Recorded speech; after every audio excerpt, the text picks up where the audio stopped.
Sabi mo nga, nag-tone down ang si Marcos Jr. Pero parang ang pumalit sa kanya itong si Yusek Claire, no? Nakikita mo ba na kabilang ito sa pamamaraan nila na ang tagapitik ay hindi direkta ang mismong Pangulo, parang shock absorber na mangyayari itong communications natin? Alam mo, Admar, hindi kasi naman talaga nakilala si Pangulong Marcos na bastos magsalita. No? Hindi siya nagmumura, di ba?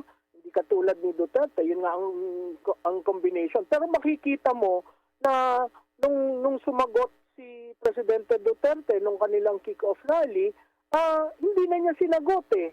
Sinabi niya, klarado, kung gusto niyo dun sa kabila, dun kayo. Pero kung gusto niyo sa amin, ito ang aming mga plataforma, dito kayo. Yun ang esensya ng demokrasya. Hindi tayo nasanay sa isang Marcos na butangero. Nangyari yan nung unang araw ng kampanya. Butangero siya. Sumunod, pangatlo, butangero siya. Tapos siguro may nagkuha na, hindi mo naman yan, you are not known to be such. Kaya ang mga tao nagulat. Bakit siya ganun? Ano nangyari? Tapos nagkaroon siya na ngayon ng tagapagsalita na ganun din. Again, I will raise the issue. Si Yusek Castro tumatayo sa entablado ng gobyerno. Sekretary ka. Binabayaran ka ng taong bayan. Hindi para maging butangera. Para mag-explain ng programa ng Pangulo kung ano nang nagawa sa mga problema natin. Pero nakita natin, simula nang siya'y ninumbrahan, abay talagang left and right. Ngayon, masusustain ba nila ito? Inintroduce siya at the start of the campaign. Talagang strategic yung paggaganyan niya, talagang design nila to be such. So ang tanong ko, ang kampanya ay referendum ng nakaupo. Tuwing nagbubuka ng bibig si Yusek Castro, mas lalong nagagalit ang tao. Diba? Mas lahimutok, bakit ganito ang tagapagsalita? Bakit walang gawin kundi tirahin ng tirahin ang mga Duterte? Makita mo yung pagtira niya eh. Ang layo na eh. Binabalik niya. So, rene-reverse niya. Her role is to destroy the Duterte name. It is not even to add up to the accomplishment of the president. Hindi bumabalik. Hindi sinasabi na, alam po nyo, kaya nung inaugural, ito ang plano niya. Walang ganon. It's all a contrasting message at tirahin ang mga Duterte. Tingin ko yun ang pinakamalakas na kampanya na gagawin para ang mga kandidato ni Presidente Duterte at ni Vice Presidente Duterte ay mailagay sa posisyon. Prof, meron ding nakapansin, no? Yung bagong communication official ng ating gobyerno, pag pinag-uusapan yung banat, no, sa mga Duterte, lalo na sa mga kandidato nito, talagang masidhi siya, napaka-bold ng kanyang mga pahayag. Pero pag-uusang kasalukuyang mga polisiya, mga programa ng gobyerno, medyo yun yung nakita nilang parang pagkakaiba. Hindi ganoon ka-bold. Kumbaga medyo nahihirapan, maraming mga hindi nga niya alam yung iba pang mga pinag-uusapan during sa press conference, na iba yung kanyang ibig sabihin dun sa unang mga tanong sa kanya, hindi nagkakatugma-tugma po. Ano pong masasabi niyo po ukol dyan, Prof? Alam mo, Admar, parang naghanap ang palasyo ng attack dog. Nakita nila kay Yusek Claire, no? Nakakalungkot dahil babae ang ginagamit para pumutak ng ganyan. Alam mo, ang dapat siguro tingnan niya, merong ilang kaso na nasa Korte Suprema na kailangan mapaliwanag sa taong bayan. Ang PhilHealth nagkaroon ng oral arguments pero wala siyang sinasabi. Kinumandaran ng doon sa GAA, yun kailangan nilang i-explain. So paano nila ipipivot yun? Si Duterte na naman ang may kasalanan? Kasi parang ang default na narrative na ginagawa ni Yusek Castro is blame it on Duterte. Everything, blame it on Duterte. Kaya ako, Admar, kung sinasabi, 3 taon na hong tapos si Presidente Duterte. Bakit lahat ng problema on your third year, pinapato mo sa datihang presidente? Hindi ba respeto na yun sa datihang presidente na nagserbisyo ka ng taus-puso na 6 na taon? Nakita natin yan nangyari kay Presidente, the late President Benigno Aquino, tira ng tira kay GMA. Alam mo siguro among presidents, kailangan ma-appreciate mo you were leading the helm, when you were holding the reins. I did my best. Right? At yung sumusunod, kung hindi ko natapos ang aking dapat tapusin, nasa sumusunod para isipin, itutuloy ko ba ito? Ngayon, kung 3 taong kang wala kang ginawa, kundi manira ng kapwa-tao, sirain si Presidente, kaninong kasalanan yon? Kasalanan ni Duterte? Diba? Kaya ang joke parati, kasalanan ni Duterte.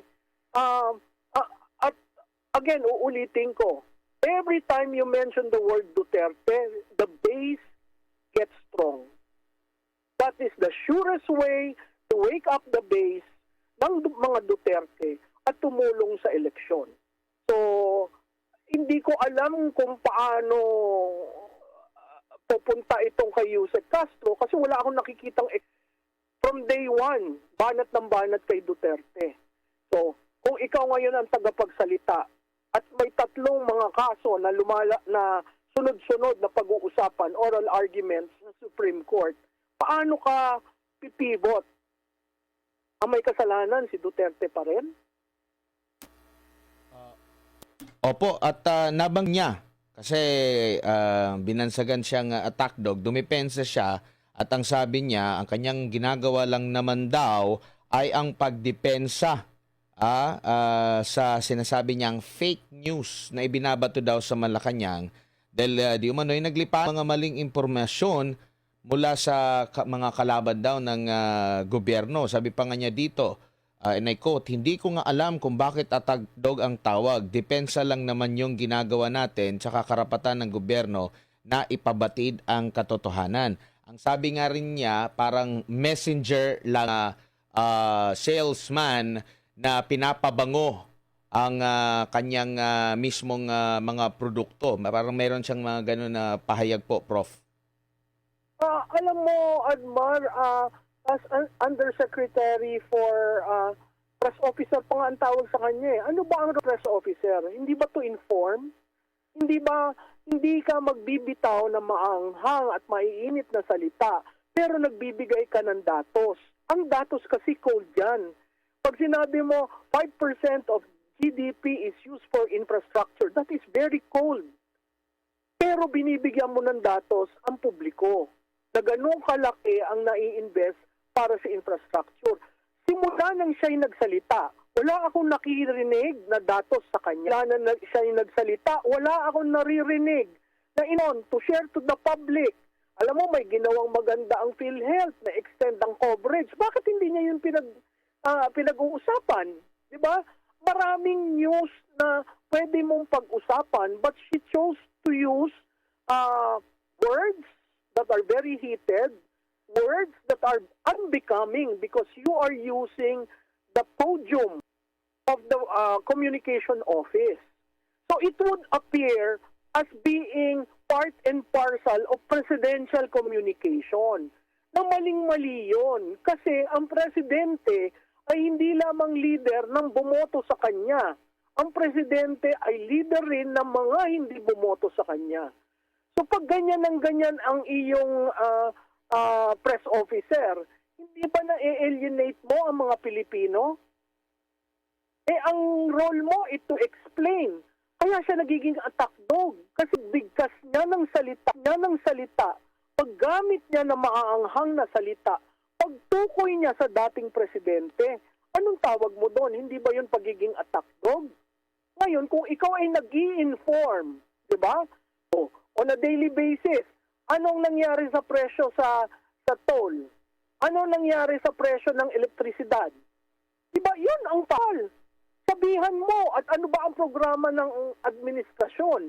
O, may sinabi na ipa-privatize ang bus lane. Ano ba ang programa doon? May sinabi na magkakaroon ng yung sa Maharlika Fund na kumuha ng pondo para sa isang mining company. Ano ba ang information doon? Diba, kanina nakinig ako sa inyo ni Dr. Bato. Diba dapat ini-explain niya rin yun? Ano ba nangyari talaga sa Goldstein? Yun ang information. Yun ang press officer. Kasi isusulat yun, hindi yung batikos.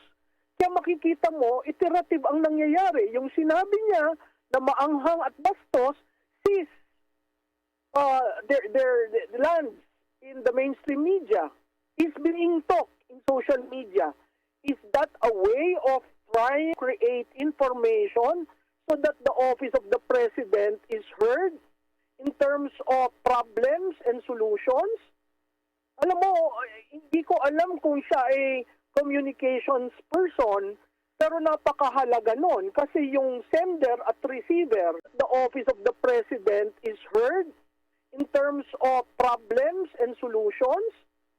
Alam mo, hindi ko alam kung siya ay communications person, pero napakahalaga nun. Kasi yung sender at receiver, sa maingay na panahon ng kampanya, ay lalong gumugulo dahil sa kanya.